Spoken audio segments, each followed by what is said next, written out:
본문으로 한눈에 보는 소아시 일곱교회 한번 생각해 봅니다. 로마 국제 정황과 유대인들의 정황을 이해해야지 일곱 교회를 더 자세하게 이해할 수 있을 것 같습니다. 네로 황제 때 큰 핍박이 있었죠.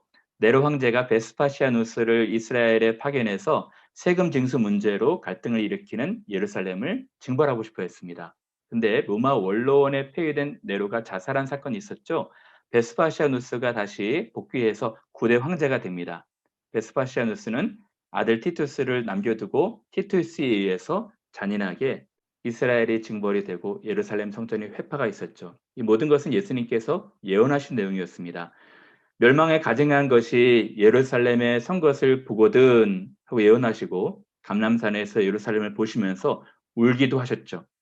티투스가 아버지에 이어서 10대 황제로 복귀가 되었지만 오래 살지는 못했습니다. 그래서 그 동생 도미티안이 황제가 되는데요. 도미티안은 다른 황제와 달리 살아서 신격화했던 인물이었습니다. 그리고 네로 황제와 달리 그의 기독교 박해를 전 영역으로 확대했던 인물이었죠. 이것이 당시 국제 정황이었고요. 유대인들의 정황도 이해를 하는 것이 도움이 될 것 같습니다. AD 70년에 티투스에 의해서 예루살렘 성전이 회파되기 전에 많은 유대인들의 디아스포라 현상들이 있었습니다. 핍박을 피해서 다른 지역으로 도망갔던 것이죠. 그때 요한도 소아시아 에베소를 거점으로 순회 선교사로 이 소아시아 교회를 30여 년 동안 목회했을 것입니다. 그 누구보다도 소아시아의 교회들을 잘 알았던 것이죠. 흩어진 디아스포라 기독교인들에게 있어서 큰 장점도 있었지만 그 단점은 헬레니즘 문화 영향을 받은 것입니다. 자연스럽게 교회 안에서는 두 부류의 신자들이 있었을 것입니다. 하나님 나라 가치를 최고로 하고 더 믿음을 지키고자 하는 부류가 있었을 것이고 이 세상 가치에 동화가 되는 부류들이 있었겠죠. 이것이 1세기 소아시아가 처했던 정황이었습니다. 즉 다시 말하면 외부로부터는 로마의 핍박과 위협이 있었고 안으로는 내부 갈등, 세상 문화에 대한 동화가 있었던 것이죠. 이것을 부추긴 사람들이 니골라당, 발람, 이세벨이라 일컫는 것입니다. 이 선지자들의 주장의 특징은 타협이었습니다. 혼합주의였죠. 믿음도 지키는 것도 좋지만 이 세상과 동화되어 살 수밖에 없다는 주장들이었던 것입니다. 이런 상황에서 도미티안에 의해서 바모섬에 유배되어 있던 요한이 소아시아의 교회들을 걱정하면서 편지를 쓴 것이죠. 7개의 편지를 다음과 같이 전합니다. 이 편지는 소아시아에 있는 교회들이 회람해서 보았을 것으로 생각이 됩니다. 에베소 교회에 말씀하는 것이 무엇입니까? 세상과 타협하지 않고 잘못 전하는 사람들을 분별해서 그 진리를 잘 지킨 것이었습니다. 그런데 이것도 잘못됐고 저것도 잘못되었다라고 말하면서 그들의 사랑이 식어지고 굳어지고 딱딱했던 것이죠.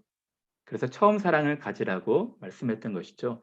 서머나 교회는 칭찬을 들었던 교회입니다. 로마 황제 숭배를 하지 않았기 때문에 극심한 경제적, 생계적인 어려움 가운데 있었지만 예수님께서 실상은 보유한 자라고 말씀하신 것이죠.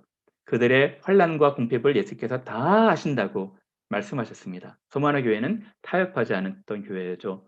버가모 교회는 황제 숭배가 꽃피운 도시였습니다. 사단의 권좌가 있는 곳이라 말씀하고 있는 것이죠. 안데바 같은 신실한 사람도 있었지만 많은 사람들이 타협하는 안타까운 일도 있었던 것이죠. 두아디라 교회는 어떻을까요? 두아디라 교회는 칭찬을 들었던 것은 처음 사랑 섬김 행위보다 점점점 나아지는 것이었지만 역시 이세벨을 용납함으로 사단의 깊은 것을 알지 못하는 타협 정신이 있었던 것이죠. 사대 교회는 어땠을까요? 사대 교회는 굉장히 부유한 지역에 살았던 사람들이었습니다. 그렇지만 생명이 없었던 교회죠. 급속한 세속화가 있었던 교회였고 몇 명만이 진실한 신앙생활을 하고 있다 말씀하셨습니다. 빌라델비아 교회는 어땠을까요? 빌라델비아 교회는 아주 작은 능력을 가진 교회였지만 세상과 타협하지 않으므로 서머나 교회처럼 칭찬을 들었던 교회였죠. 마지막 라오디게아 교회는 어땠을까요? 라오디게아 교회는 사대 교회처럼 부유한 지역에 있었던 교회였습니다.